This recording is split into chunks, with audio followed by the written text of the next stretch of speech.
because we had a previous program. This is Freedom FM 106.5. That's what you are listening to. Remember, our listeners say that we are world-class radio at its best. And we boast that we are world-class radio at its best. We broadcasting from St. Kitts and Nevis, but particularly in Bastard, that's at our location. And in St. Kitts, the Caribbean refers to us as Sugar City, St. Kitts, and that also stands for Bastard. This is Issues with your host, Coach Adrian. And as you know from the bottom of my heart, it is great to have you on my show. I want to send special greetings to some of my good friends. I have some friends who are following this. Say they schedule their work so that they can listen to me.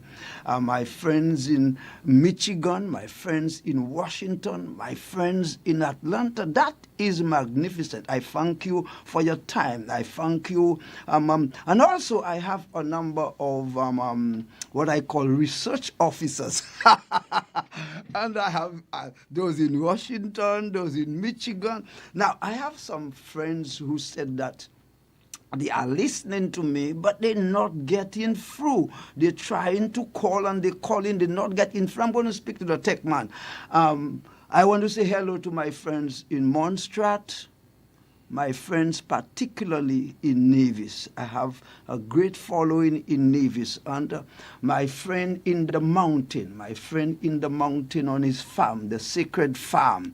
I want to say that I am so happy to know that you are listening to me. I'm so happy to know that you take time and also to be part of our educational program. Now, as usual, I always ask you to allow me to reach out before I go into the topic of the day. I want to do a little thing sporty first. If you are following the Cricket World Cup, we have just, I think by now, we just completed beating Zimbabwe very badly, because Zimbabwe is a very good team. They sent Australia home, and lately they almost massacred Sri Lanka. So when we met with them this morning, we did not take it for a joke. The boys did very well. We scored 254 runs, a lot of licks. I'm talking about serious licks from Hetmyer. And then Moti and Hussein came and took over. When I left home, they were 107 for 9. The games are televised at 1:30 a.m., 5:30 a.m., and 9:30 a.m. And of course, you can listen to that if you have Flow and you have channel 210, that is ESPN, you can get all the games. Now, I promised to do something that I need to do. I need to do it. Where is the paper? I need to do it. I promise to do it. I promise to do this thing. And, okay, but I'm not seeing the paper. I promise to. Okay, fine. I see it. Very nice.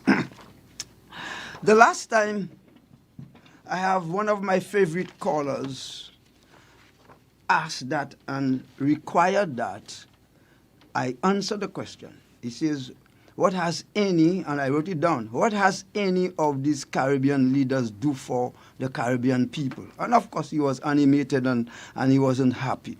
So I told him I would look into it and then I would speak to it a little the next time we meet. Now, here is I just want to cite one particular case. Because the first case, you know it already. We know it already. With respect now, when I say this, some people of the People's Action Movement don't like me. When I say that, some people of the Labour Party people don't like me. But I think whether you like it or not, fact is fact, and history is history. You can't change history. You may be angry about it. You may bring your own perspective on it, but you cannot change it. Now, whether we like it or not, you can't change history. It's a historical fact. So in the case of St. Kitts, I normally say it this way. I'm answering your question. 3 political leaders with 3 different philosophical approaches contributed to make St. Kitts and Nevis the centerpiece of CARICOM. Of course, that is until recently with the emerging glory of Guyana. Guyana is becoming the glory of CARICOM. One, Robert Bradshaw turned the state into a capitalist state to lay the platform for altering the ownership structure of the plantation society. 2, Kennedy Simmons laid the soft and the hard infrastructure for modernizing the country.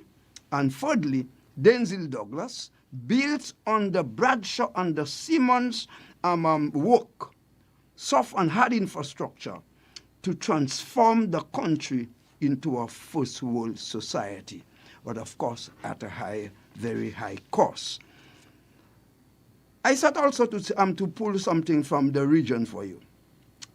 When we speak, we're going to be speaking about CARICOM. When we speak about CARICOM, if you are listening to me, we are going to give another example of what the leaders have done if we reach there. But I sought to highlight the leadership, the political leadership on the OECS, that is what has been done to the region that constitute the OECS. And the OECS has, I would say, achieved the following. 1, in the area of economic integration and monetary union, 1, they established an EC dollar, Eastern Caribbean dollar, which has been stable from its inception up to now. They established the Eastern Caribbean Central Bank. With respect to a further economic union, they have established from 2010 a single financial and economic space which allows for free movement of goods, people, and capital. And also connected to that is the free circulation of goods. For example, there's a common tariff. There's a common tariff on all of these states on any goods coming outside of the OECS. Also, don't forget free movement of people. There is indefinite stay and work for citizens of Antigua, the member states, Dominica, Grenada, Montserrat, St. Kitts, Nevis, St. Lucia, St. Vincent, and the Grenadines. That is, these people can enter, they can live, they can work indefinitely in the member states without a work permit. There's also hassle-free travel. There's a simplified immigration process that allows travel within the OECS with what you call just an ID. That is a government ID. You don't need a passport and you don't need whatever special stuff. And of course, you have the contingency right, and that is very important, that citizens enjoy equal treatment, so to speak, whether they are in Grenada, in St. Vincent, whether you are in St. Lucia or you are in St. Kitts, with respect to education, health care, social security benefit, etc. And so that was just to mention to the caller, what is it that the leaders have done? So we must not think that the leaders have done nothing. That's not true. Our criticism of the leaders does not say that they have done nothing. To say that, that would be a historical fault. We would be giving wrong impression of history. All right. Now, let's run. Let's run. Let's run like Julian Alfred. I've always said, Juju, we call her in St. Lucia, the fastest woman in the world. 100 meters in 10.72 seconds. And she said that is Lucia Pressure. Now, today, for our topic, we speak about CARICOM. Tomorrow, the 50th conference of CARICOM is going to be held here in St. Kitts. And we want to discuss what has become of CARICOM, what has become of the integration movement. We want to ask what are the issues that they are grappling with, how satisfied that you are. you are with CARICOM. I want to give just one little background, and then I'm going to introduce to you to the heavyweights I have in the studio with me. Now, this background is very, very important. In 1972 December, 4 leaders jointly defy U.S. pressure and establish diplomatic relation with Cuba.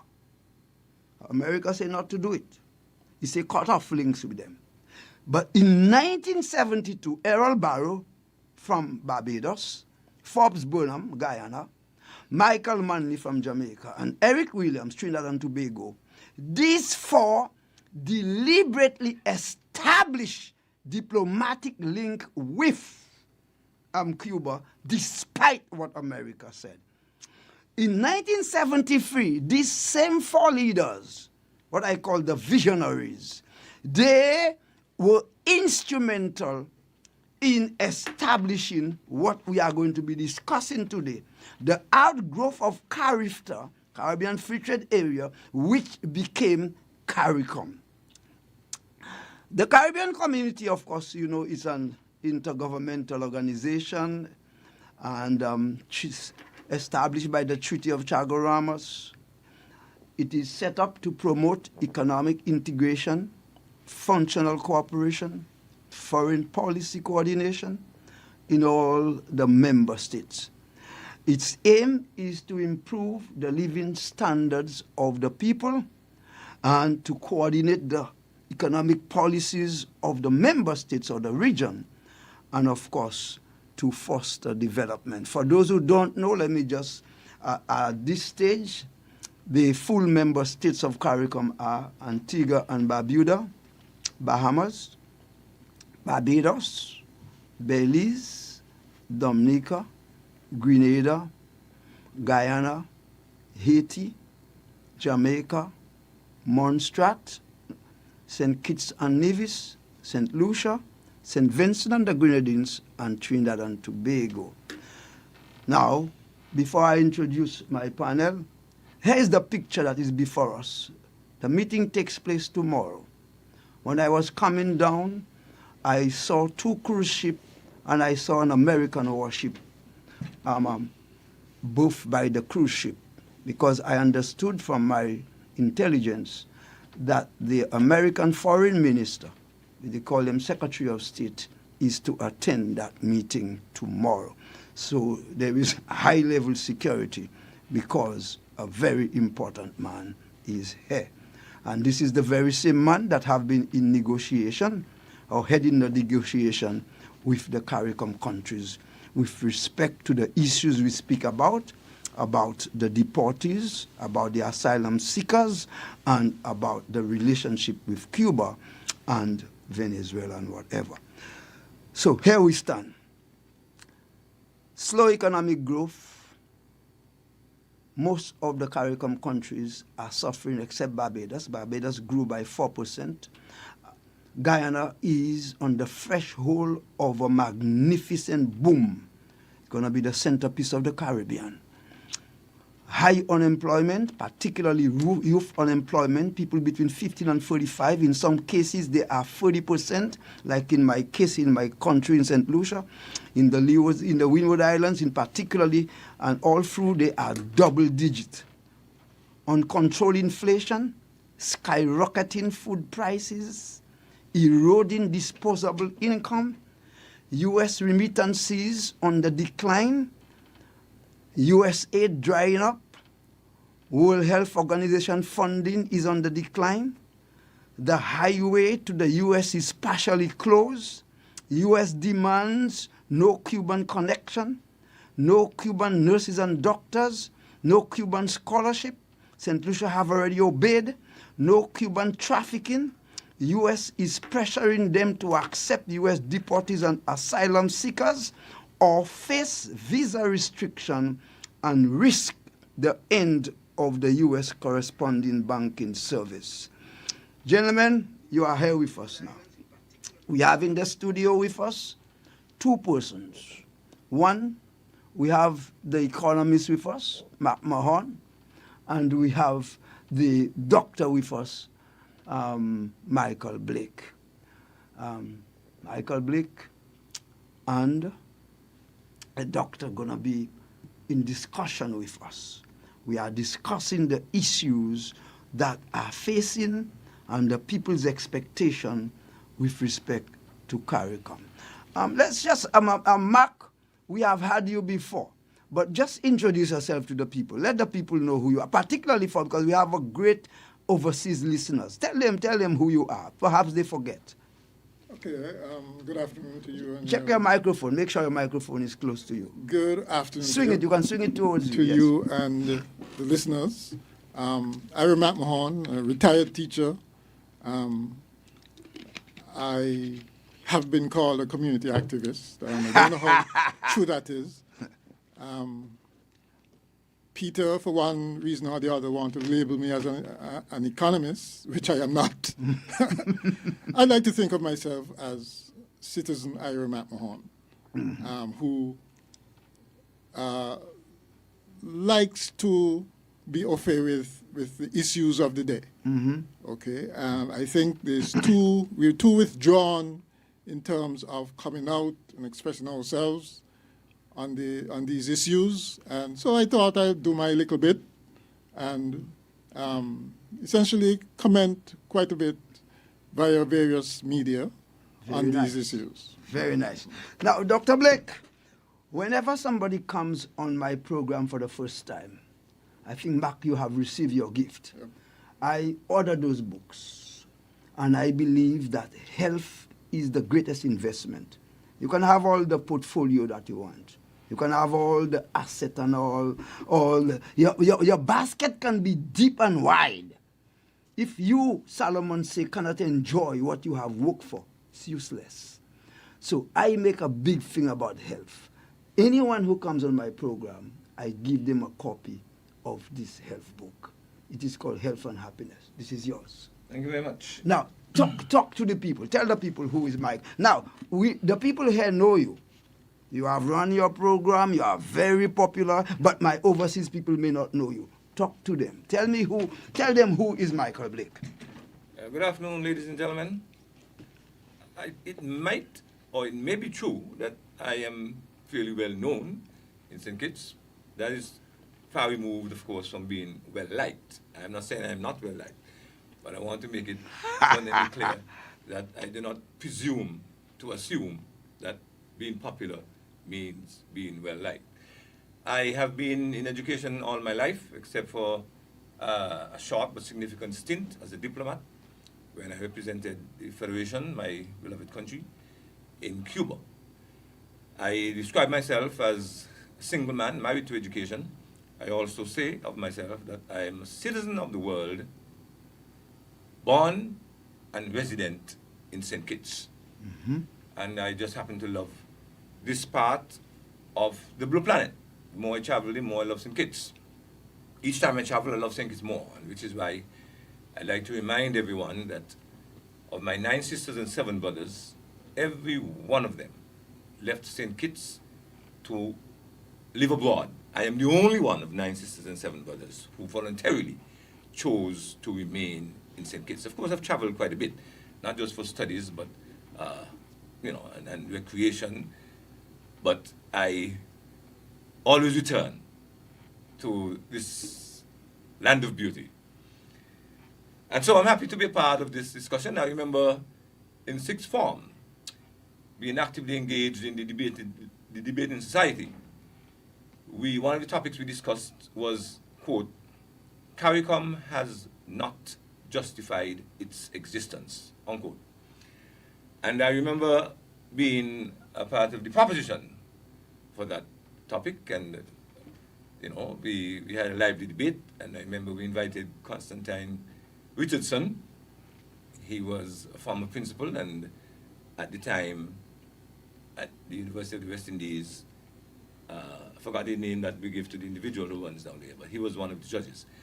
So the question of CARICOM has been around, whether CARICOM is worth its salt, so to speak, whether CARICOM has been more of a bane or a boon, whether CARICOM deserves to continue receiving our support. As we examine the merits and demerits of CARICOM, we have never been able to arrive at any conclusive decision because, of course, there are those who are vehemently anti and there are those who are just as vociferously pro CARICOM. So we'll see how we get to arrive at a particular position this afternoon, hopefully not just among ourselves here in the studio, but when the lines are open and we hear from our callers. But before we get into CARICOM, Peter, I just wanted to, I've heard you say more than once that St. Kitts has graduated to being a first Let's world stay on society. let's stay on CARICOM. Let's stay on CARICOM. Okay, let's do Let's that. stay on CARICOM, please. Okay. Yes. Now, what do we expect? What do we expect from? Because we don't have the agenda.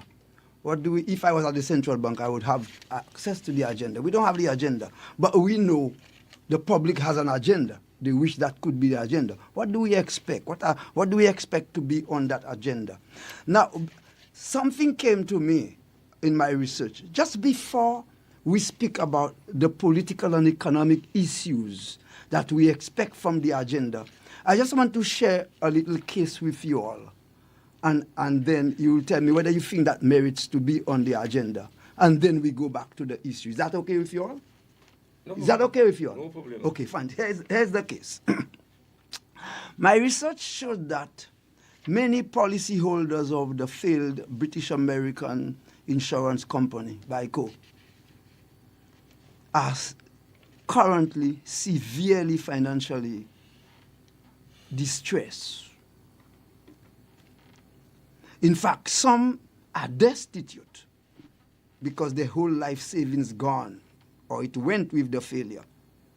Of course, one don't even speak about the emotional trauma that is related to that issue. Some of them have gotten part compensation, some have got incomplete compensation, many of them have gotten no compensation.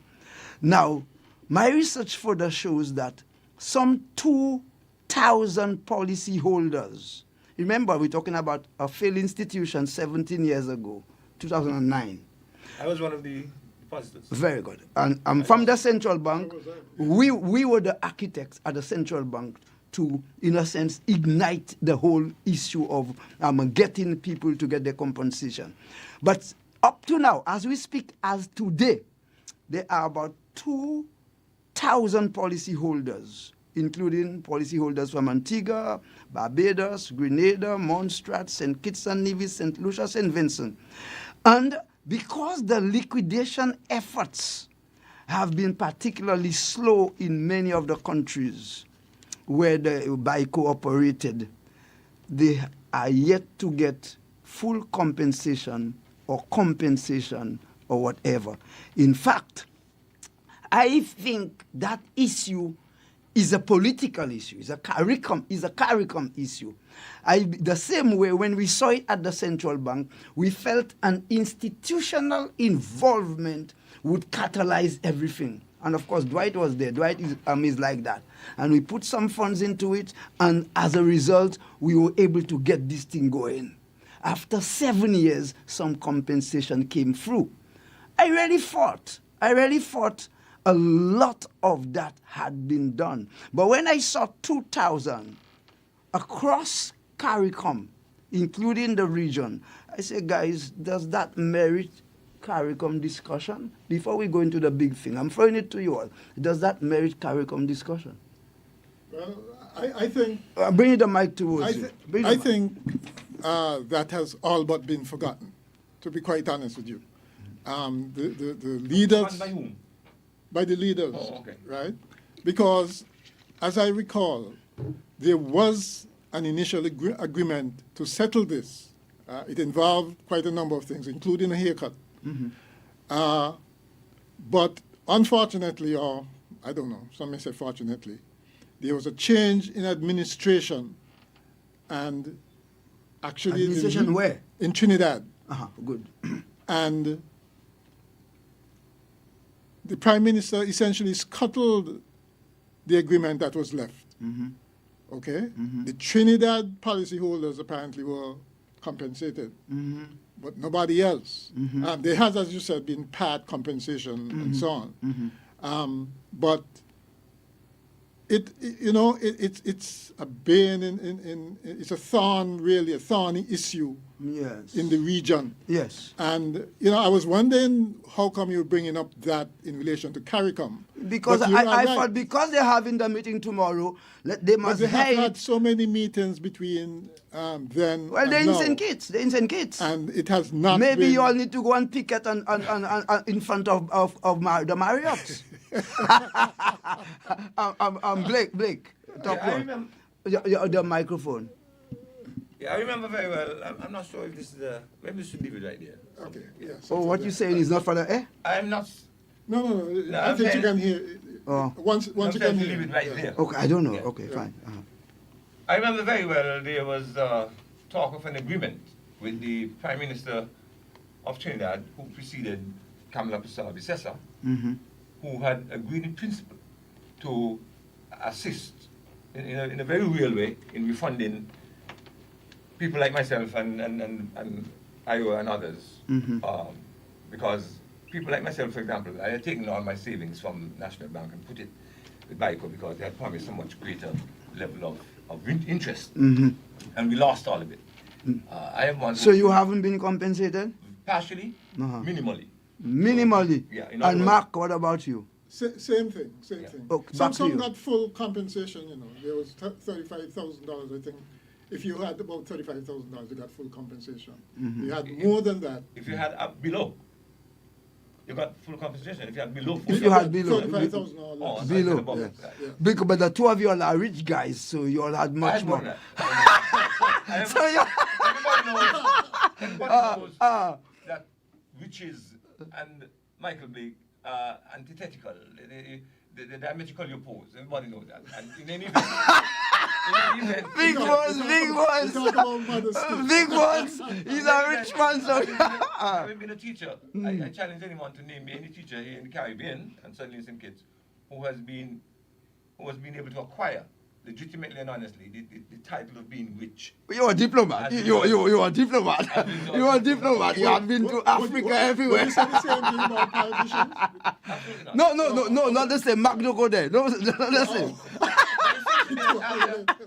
After Kamala became Prime Minister in her first term, and she made it clear that Trinidad is not the ATM of the Caribbean, that's when she first made that statement, and then that dropped. But I'm very disappointed, as I am been with Yes. CARICOM leaders over so many years, over so many issues, Yes. that they did not vigorously Yes. pursue that matter Yes. to its fair conclusion for people like myself. In fact, in spite of the many meetings that they would have had between 2008, 9, and now, nothing concrete has ever materialized. But And as you said, wasn't that? Remember that there was also litigation, and the Caribbean Court of Justice Yes.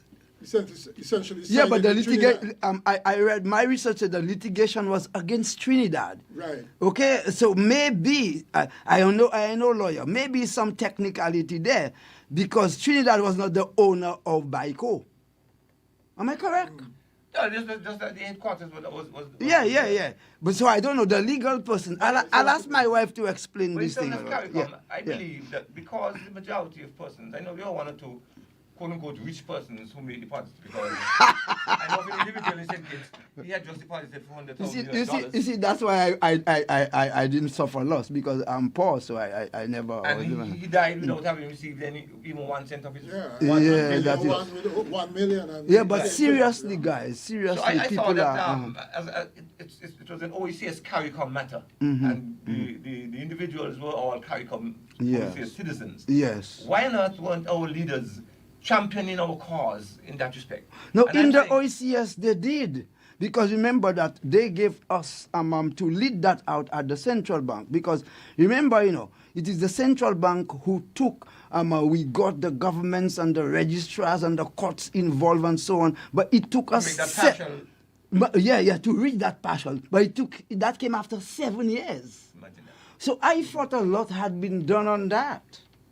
Okay, guys, that was just, do we think that merit, because I don't think that will be on the agenda over there.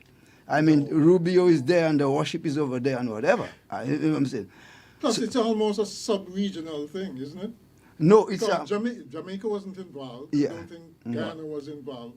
You mean Baiko. Oh. I'm not sure which it's all I cannot. But certainly the OECS countries. The OECS country with the Barbados those. and Yes, Trinidad, yes, right. yes.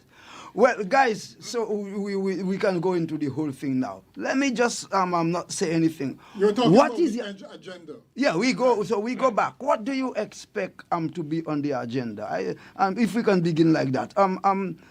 Let me go with you, Blakey. Yeah, give right. us your impression on the whole thing, because I don't want to bridle you all fellas. And I'm wondering, by the way, whether it might be necessary to come back at the end of this conference to see whether what we are saying now would have had any basis in fact with respect to the outcome. Very nice. In other words, whether our perception as citizenry see it the same way as them. Right. You think we want to do that? Maybe whenever we will get the, how you call it, the minutes of the whatever.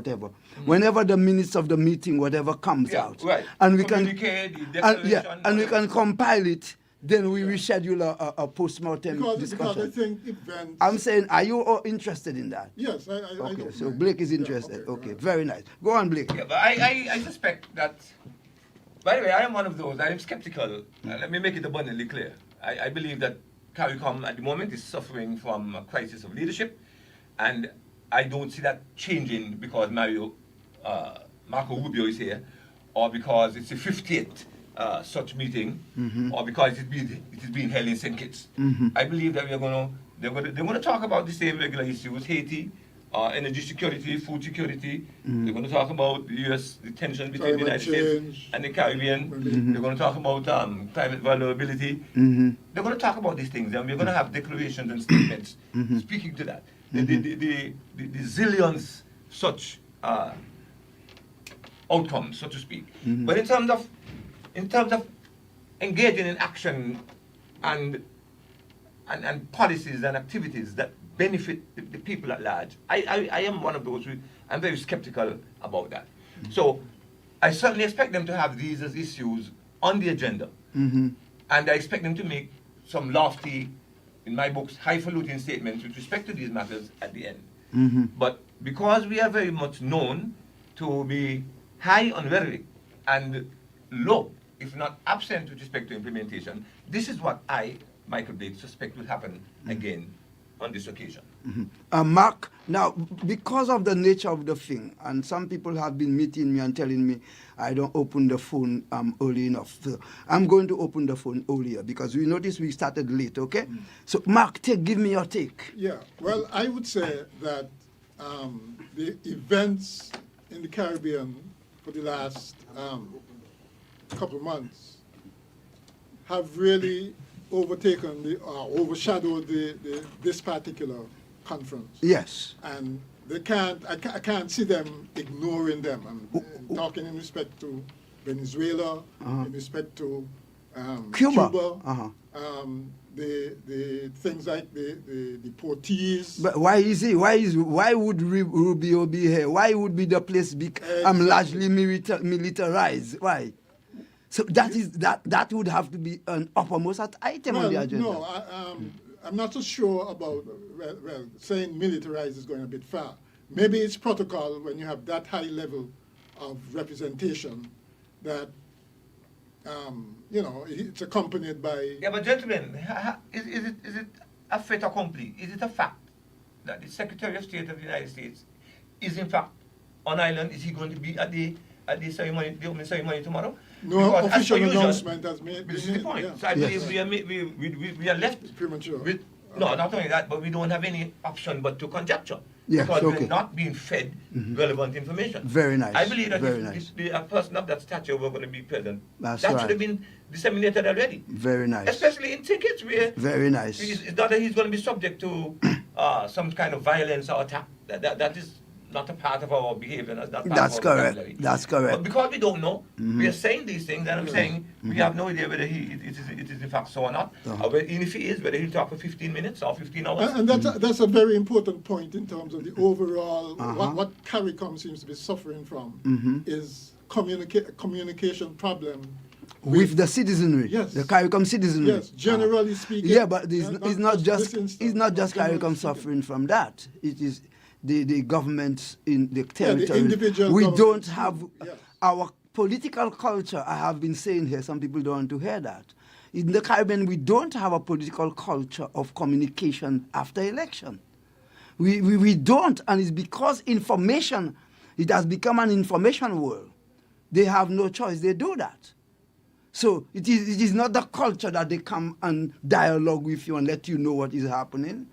Tell me. Well, what's surprising is that regardless of the change of government in whatever region, it still remains the same. So there's something very systemic or endemic about this that I'm yet to put my finger on. I don't know if you It's guys... the norm. It's the norm. It is a deliberate, I'm not even sure if deliberate is the term, but it has become so much ingrained, such a normal, natural part of the political process. Just as the corruption of political patronage is rampant throughout the CARICOM region, so too the lack of meaningful communication, regular communication with the citizenry. So in as much as during whichever political campaign, we can't get enough of them. In fact, they bore us and they monotonize us with their visits and with their calls and so on. Having passed that stage, we become useless, we become non-entities, we become irrelevant. And I'm saying that at the CARICOM level... Are you too harsh? But man, Useless? you might be Useless? I am speaking from a position of information. Yes. Based on what I have understood. By the way, I was in Barbados just now for the elections. Yes. All right? I was in Barbados last Wednesday for the election. And of course, being me, I went around and I was an unofficial observer. Yes. I spoke, I observed, I chatted, I saw, I noted, I thought, I did a lot of things. But just aside, what do you think contributed to another food of giving Maya everything, 30-0? You know I love her so much. Yeah, well, the fact that only 30.8% of the population voted, to me, gentlemen, to me renders her victory shallow. Yes. It's almost like a Pyrrhic victory. Yeah, but that's not her fault. It isn't. But I don't know if in CARICOM we can get to a point where an agreement is arrived at, except a party receives 50 plus 1% of the vote, it is illegitimate. I don't know, because around the world... Would you do something like Australia? I think it's Australia where you're penalized for not voting. But we have to be careful there, you know. You have to be careful on the ground that we go in there, where we tread in. CARICOM is not a political union. So be careful. So we say CARICOM can say that this election result is not good or this. You have to be careful with that. You have to be careful. That's one of the reasons why CARICOM has failed in my books. That is why I read this thing at the front. What is CARICOM all about? What are the objectives? CARICOM is not the European Union. They have not reached political union.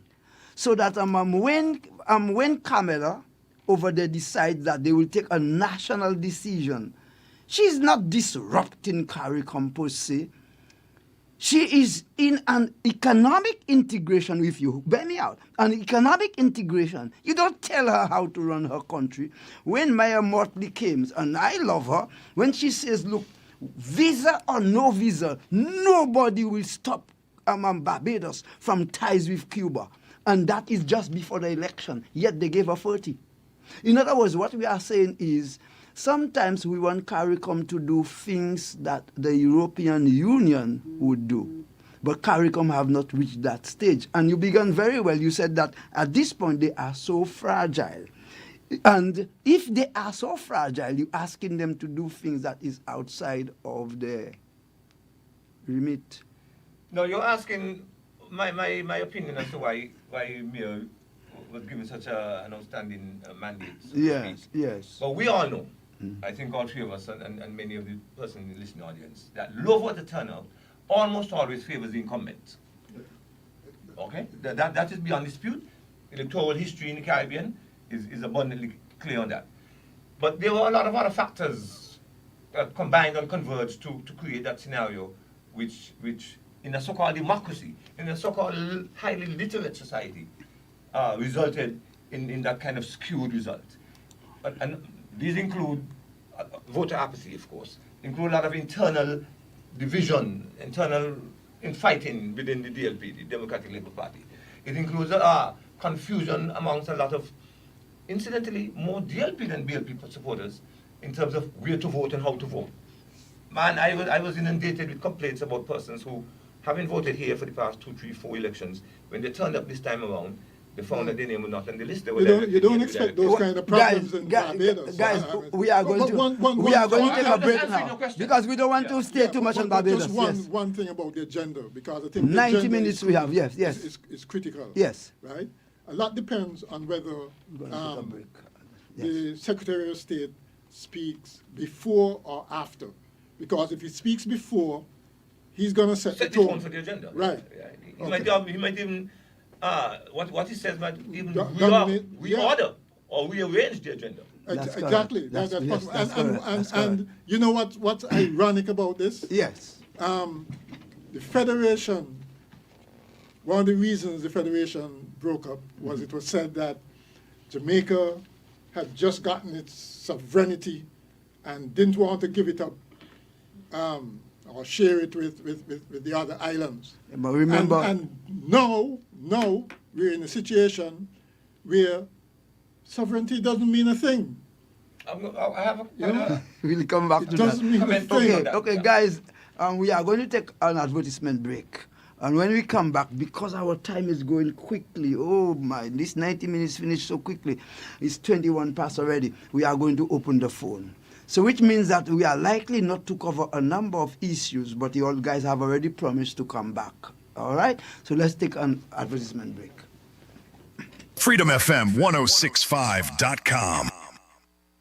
From St. Kitts and Nevis to the world, Freedom FM 106.5 FM.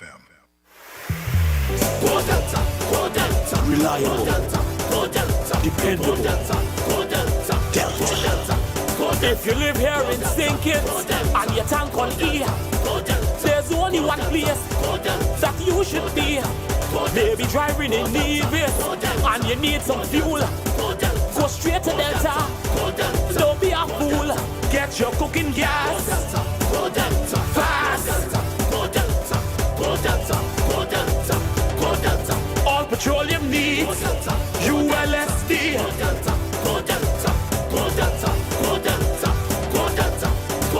Everyone in the region is shouting, go Delta. Premium gasoline in a fully stocked C-store. So there's only one place you should be. Delta Petroleum, baby. Every day we're faced with choices. To spend or to save. To delay or to stay on track. It's discipline that shapes our future. Because discipline means making the choice today that pays off tomorrow. Remember, discipline, choice, pays. A message from the Development Bank of St. Kitts and Nevis. What if your money did more than sit in an account? What if it built dreams, supported families, and empowered futures? At St. Kitts Credit Union, we're more than a financial institution. We're a family that believes in your potential, rooted in people helping people.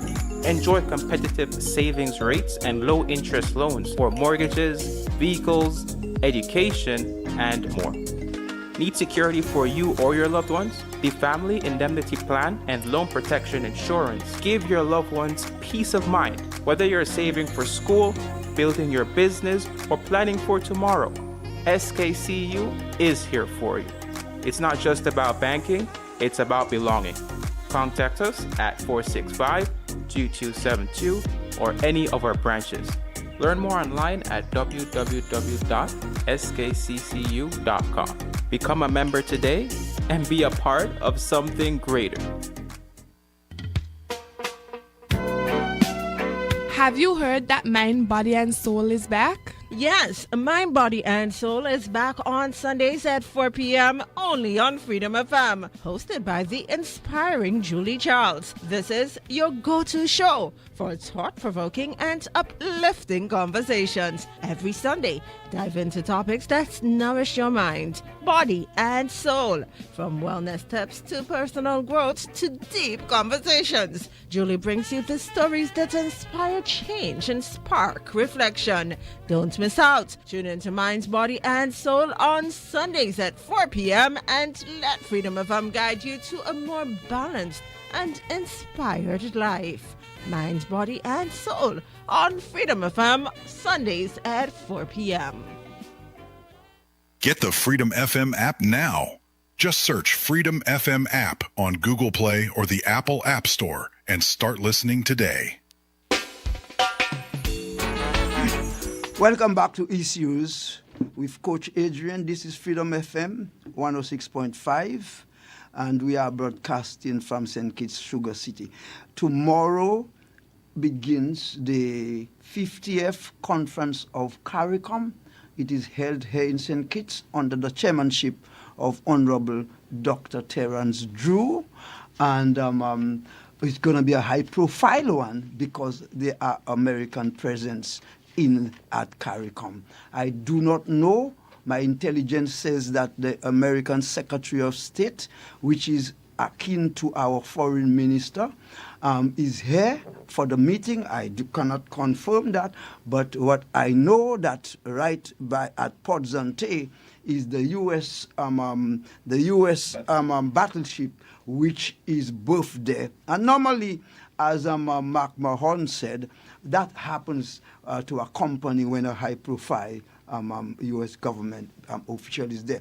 So as to whether he will be addressing CARICOM or set the agenda for CARICOM, what we know is clearly, we know the tension that America is having with CARICOM to have them all to agree to sign that they are going to take the U.S. deportees and the asylum seekers. And we also know, we have discussed that on 2 previous shows, that in the discussion, it's pressured. Some of our government leaders have told us that, but also they have been threatened that if you don't comply, we are going to restrict further your visa access. And we are also, if you continue, we are going to impact your corresponding banking service that you get from American banks. We are opening the phone line now. The number to call is 662-1065, 465-6474, and 465-0546. You call in and educate us, share your opinion, give us your opinion. Gentlemen, we are back. Right. Now, Yeah. I spoke about, excuse me, the concept of sovereignty earlier. Yes. Something sovereignty, same thing. Now, the CARICOM is described as a community of sovereign states. A community, ladies and gentlemen, brothers and sisters, a community of sovereign states. I want to argue that the emphasis has been far more on sovereignty than on community. Explain to the people what is sovereignty. Now, sovereignty is supreme, absolute power and authority to control And nationalism. your own affairs, to make your own laws, to be in total free and total operation of your physical territory. Sovereignty speaks to the ability to do things without external control. In other words, to exercise your individual freedom, quote unquote, your individual liberties, your individual rights, without undue pressure from others. Other countries, whether they are small or big or rich or Which poor. is what leads to giving small countries like St. Kitts and Nevis the same voice, the same vote on the world stage. And in world nationalism. organizations. And nationalism. And the UN. That is called exercising so-called Sovereignty.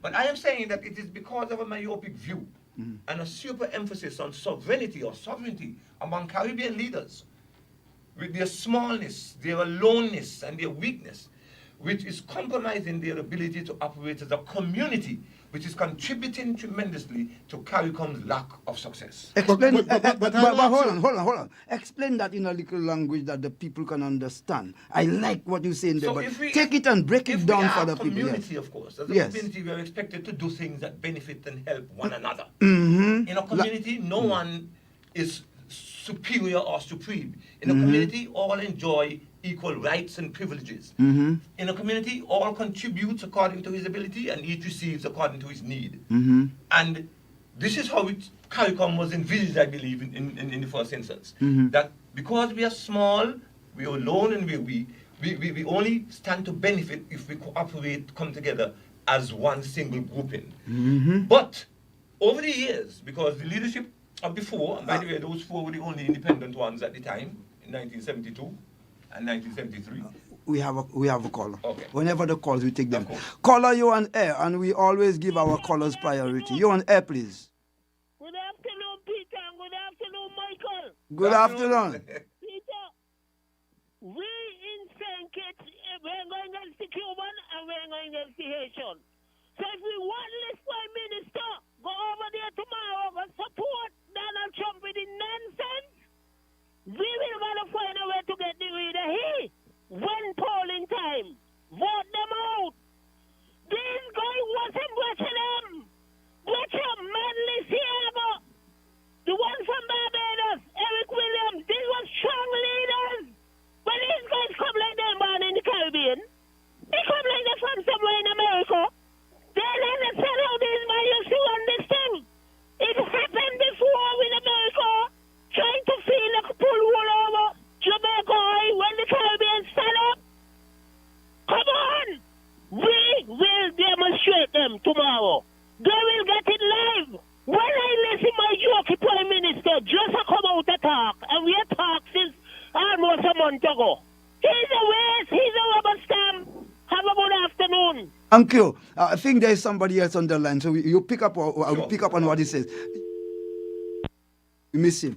So the point that he, I'm thinking, you want to comment on the point that he no, was not saying? yet. But I'm suggesting Yes. that CARICOM leaders should begin to subdue their emphasis on sovereignty with a preference for community. So what do you mean by but- what do you mean? but- Okay, Mark. But I can't back to you. What do you mean by that? Explain what you mean. Yeah, yes. But the thing is, right, what the leaders would say, I agree with you, there's no strong leadership. So I said earlier, the right? crisis of leadership. But our leaders would say that this is what We have another caller. You on air, please. Agent, good afternoon. Good afternoon. Yeah. Good afternoon, Mike. Good afternoon, yeah. Adrian, let me say make Alpha Monster. And the signing of CARICOM, Monstrat are the only living signatory. Recognize that, Adrian? Right. Everybody else dead. Right? Go on. And if you should ask Mr. Bramble right now, tell me anything that CARICOM will do, he don't know. Because he plainly tell us what he signed for CARICOM gone far, far from that. So because of that, he don't even in contact. And he the living, he the only living signatory alive. Listen to me, Adrian. They go down on this note here. The Timothy, I don't know if I even answer, but so let me say the bank manager, Timothy Antoine, me and a Monstrat. So me get up at the meeting and me ask why the big countries does advantage us, because if them actually would do this and do this, and now we not comply, next thing you hear we blacklist, so next thing we can't trade and so forth. But then we never hear them blacklist them now upon them other bigger countries. You know, he said to me in the meeting, and he not saying it so you can see that I'm a pandy that the whole world can hear him. I hope that he'll listen. That he could remember the answer that he gave me. He said, my friend, we are small.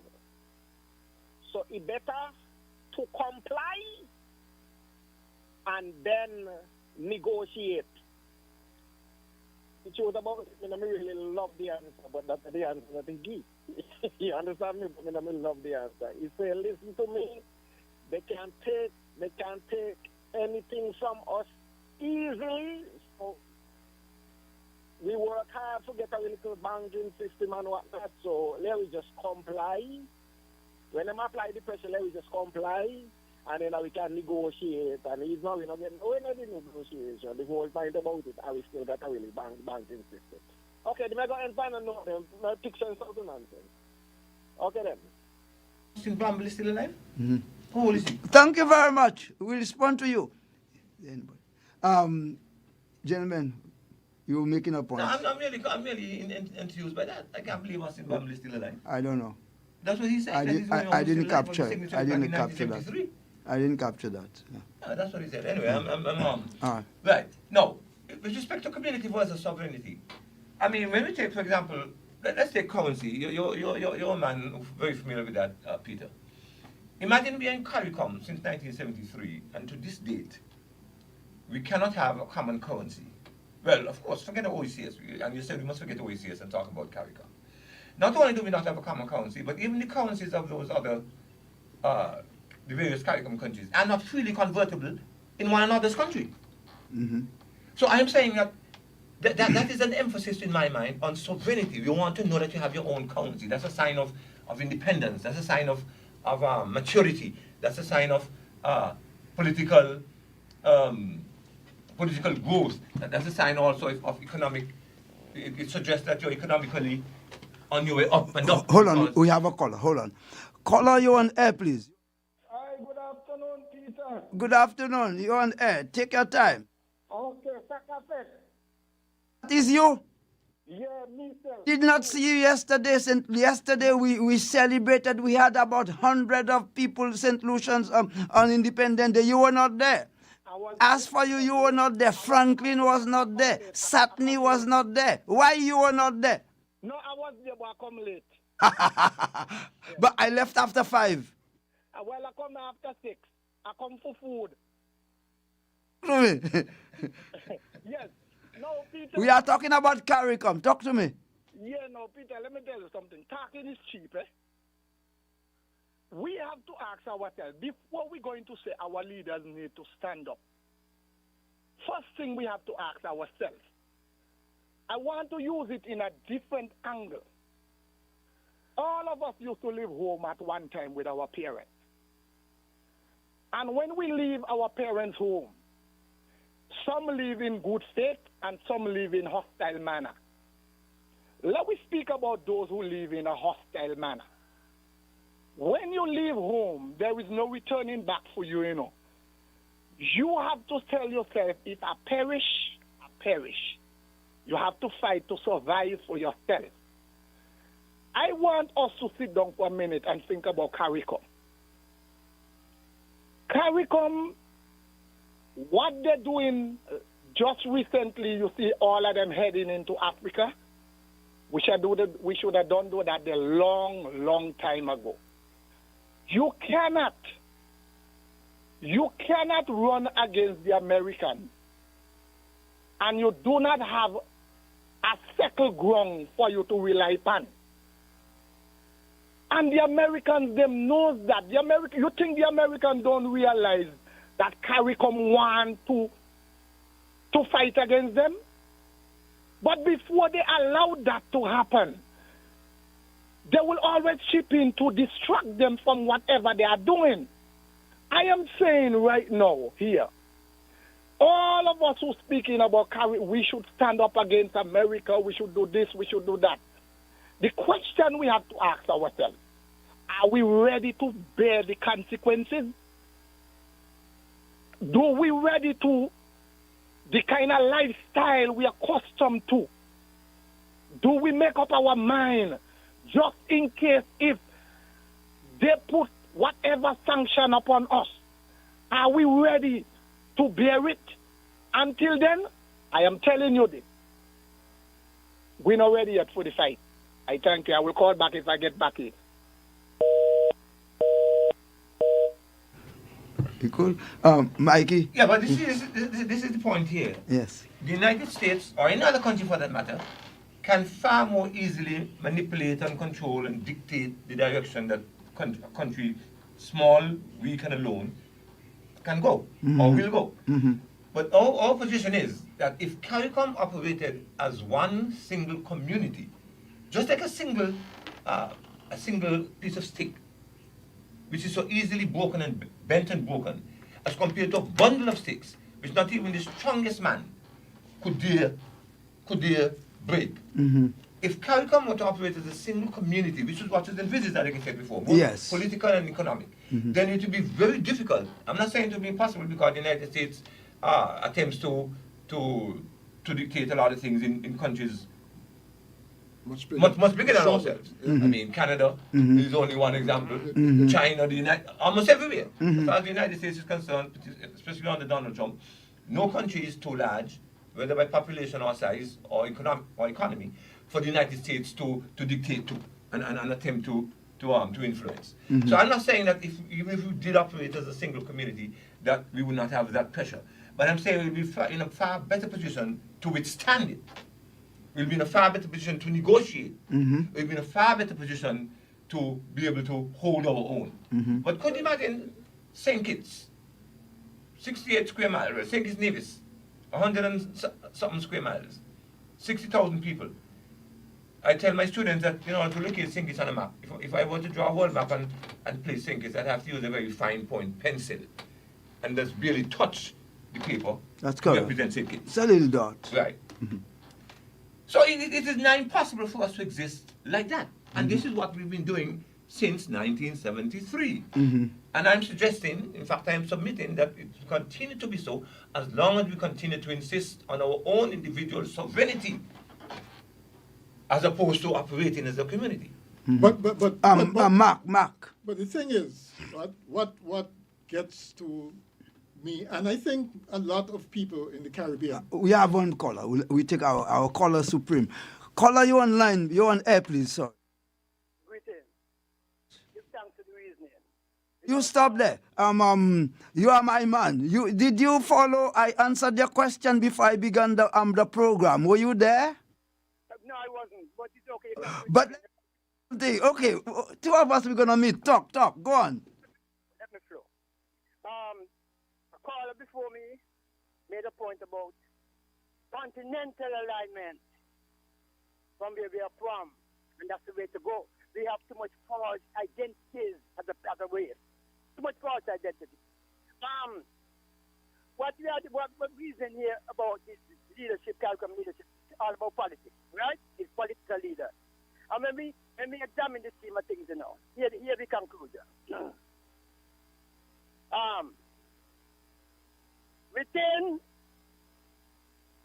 Within the political scheme of things, yeah, we have it like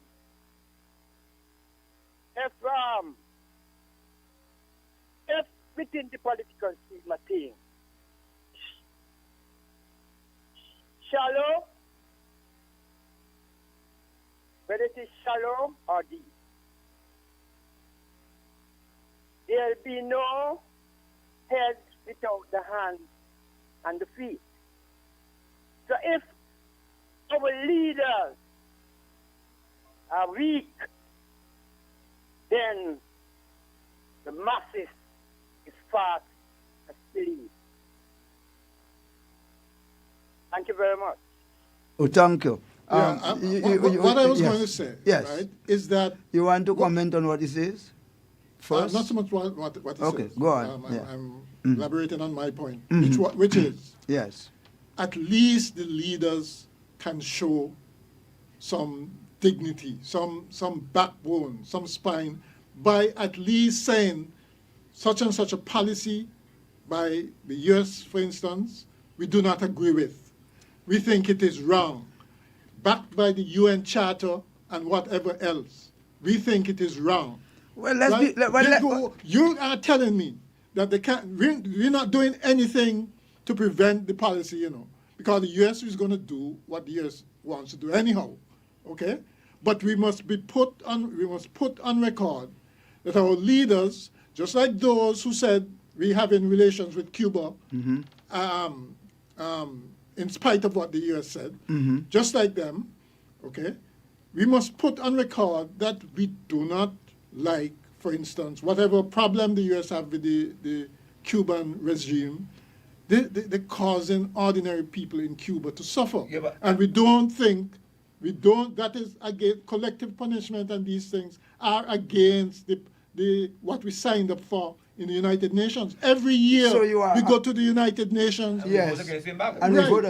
And when it comes down now to the nitty-gritty, like now, what do we do? Okay, so let me understand you well. You are saying that out of the CARICOM meeting, you would like them to come out with a voice with respect to what is happening currently in Cuba.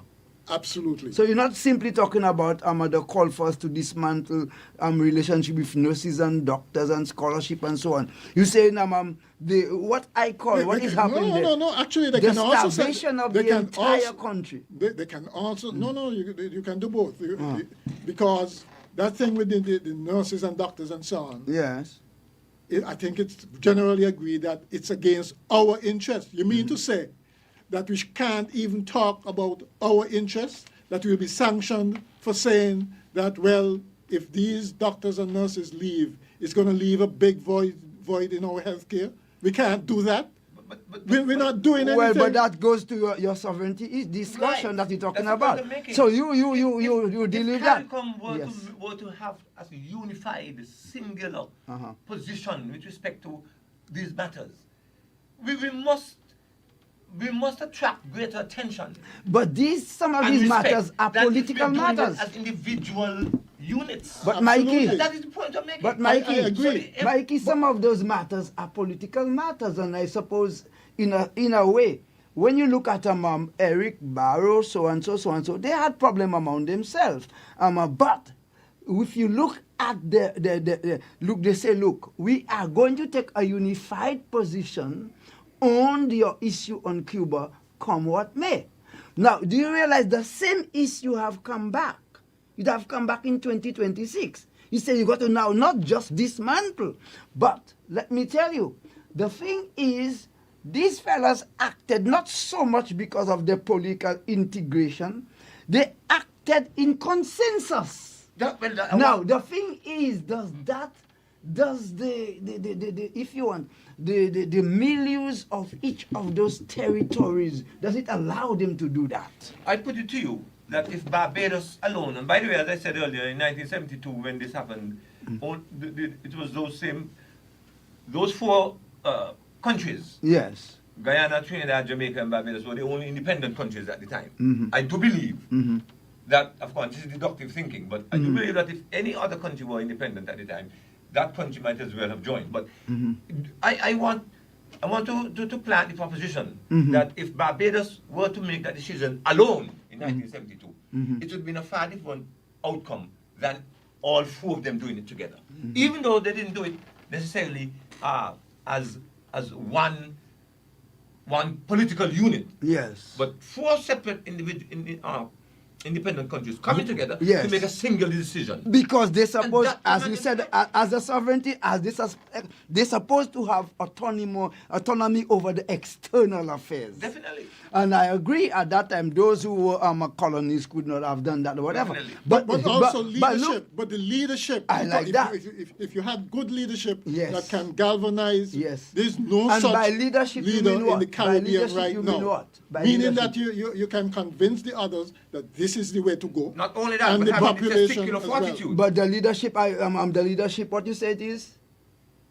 They're not only to convince their supporters to follow them, but they had the internal balls. Grounded. So in other words, they had principle. They had principle to do that. They had principle, and they were grounded.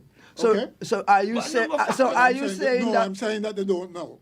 So are you saying that our present crop of leaders, I call them career politicians according to the literature, are you saying that they occupying the position, but they do not really have, if you want, that strength, Gravitas. that They don't have it. to do that? Yeah. But you would be wrong, because Maya demonstrated that. Carmela demonstrated that. But how many people are behind Mia? What are you talking about us behind? At the end, the manager, Because in the end, general that is manager, what you have to have, you know. You have to have the people behind you. Yeah, but the general manager of a company, the finger ends at you. In other words, these two women, even if they took different decisions, they took a decision. Okay, let me give you an example. Kamala was asked about Cuba, right? The embargo against Cuba. She didn't come out against it. You know what she said? She believes in democracy, and that the Cuban people should be allowed to decide on the government. No, absolutely nothing is wrong with that. And I'm saying you can have two things being right at the same time. They might not be antagonistic to each other. Sure, we all feel that the Cuban people should have the government of their choice. Mm-hmm. But we also feel that there shouldn't be collective punishment like an embargo against Cuba. No, why not advocate both? Gentlemen, we have only 4 more minutes. No way. And we have promised to come back. We have 4 more minutes, but I need to do something and also to bring a balance. I want to make one. But hold on. Each of you will have closing statement. You'll have closing statement. I want to say something just to the issues we were hoping to touch in. We have not been able to touch it, but you have promised to come back. Okay? And what we sought to do is to more discuss on what we would love to see on the agenda. But of course, you all have said that we don't even know what the agenda will be, because it depends on what the foreign minister, the United States foreign minister, says in his speech, and whatever that might change. Whatever. Okay, but let me just balance, because we have said a lot of things about CARICOM. CARICOM has the longest serving integration movement in the developing world. That's one. Secondly, CARICOM has made great stride in a number of areas. In regional institutions, they have the Caribbean Court of Justice. They have the Caribbean Development Bank. They have the Caribbean Examination Council. They have the Caribbean Disaster and Emergency Management Agency. In terms of CSME and trade, this is implemented in all of Caribbean member countries except the Bahamas. Right. Okay, except the Bahamas. So which means, therefore, a number of us who are in St. Kitts as we speak, we are here because of CARICOM. Not Peter Adrian. I'm a citizen of St. Kitts. And even though I was not a citizen of St. Kitts, I am an OECS national. And I read about what OECS nationals they do. They're free. But a number of people, like if you notice, something happened to make St. Kitts the centerpiece of the Caribbean, whether we like it or not. They were performing well. So we see a lot of roads of CARICOM into St. Kitts, and how most of them are facilitated. CARICOM skill. The CARICOM skill certificate through CSME. So this is an achievement by CARICOM. Next one, functional cooperation. CARICOM has managed to work in the area of education. They have unified approach. For example, when the pandemic came, they had a unified position on that. And of course, we have spoken about freedom of movement. Food security, they tried something. They call it 25-25. That did not work very well in St. Kitts. In some of the other, they wanted to reduce the food import bill by 25%. And it so happened for the 2 years they set themselves, a number of countries did not meet target, including St. Kitts. But some of the countries made great stride. So the point that we are making is, we don't want to give Radio Land that CARICOM has done nothing. No, sir. No, sir. CARICOM, as a region, have done a lot of things. What we seem to be anxious and excited about. We think that the intention, as Dr. Blake said, was to move from an economic integration to political integration. And we believe that a lot of development, that's why we are fed up, a lot of development that are taking place is, in a sense, making that more and more remote. Now, guys, we don't have much time. We are going to close. So let me ask you all for a closing statement. Right. Let me leave you last, Blake. Okay. Mark, give me your closing statement. I would hope that this meeting, because I think this meeting is very pivotal with the CARICOM. Yes, yes. I would hope that if the Secretary of State is here, he would offer some kind of explanation or clarity on his Munich statement address that he made in relation to CARICOM. What does that have for our region? Can you just tell the people what he said about the statement you want to pull out? Essentially, it sounded as if it was going back to the empire days. And certainly we in the region don't want to go back there, okay? And so I hope that will be clarified, because I hope it isn't that he came to read us the riot act, okay? Right? Okay? And I really would like to, because the OECS within CARICOM has kind of more moved ahead in terms of... not kind of. We have made tremendous stride. Right. In other words, if CARICOM were to follow where we are now, we'll be all right. Yes. Yes. It's actually for CARICOM to catch up. Yes. So we don't have to wait for no political integration. There's lots of things we can do. But that's not going to happen, because the developments that are taking place in CARICOM. I went to Guyana. I spent a month in Guyana. Guyana cannot stick with us the way we want. Guyana is a country of its own, in the sense that, for example, Guyana and Trinidad, these are oil countries. So they can't sit at the same table with us, and we must understand that. And now, hold on. Stick up in. For example, you talk about the common currency. Trinidad and Guyana cannot have the same currency with Eastern Caribbean easily. But we should realize that... Give me a chance. Let me finish. Give me a chance. You will come back with it if you don't like it next time. We close in. The stability of our currency that enable the stability of those fragile countries have been our acceptance and our management of a strong reserve base, because we don't want a floating currency. You only get floating currency when you have a lot to sell overseas. We don't have that. That is why the central bank is doing a great job. It makes sure to every dollar it put in circulation, there are a minimum of 60 cents or more to back it up. At one point, we were almost like a currency authority.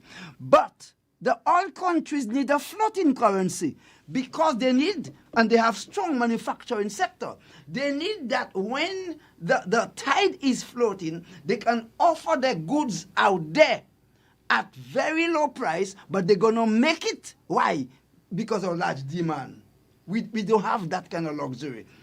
Doctor, and whatever we leave out, we're going to take it next time. Doctor? Well, Peter, you adumbrated a list of so-called achievements or benefits of CARICOM not long ago.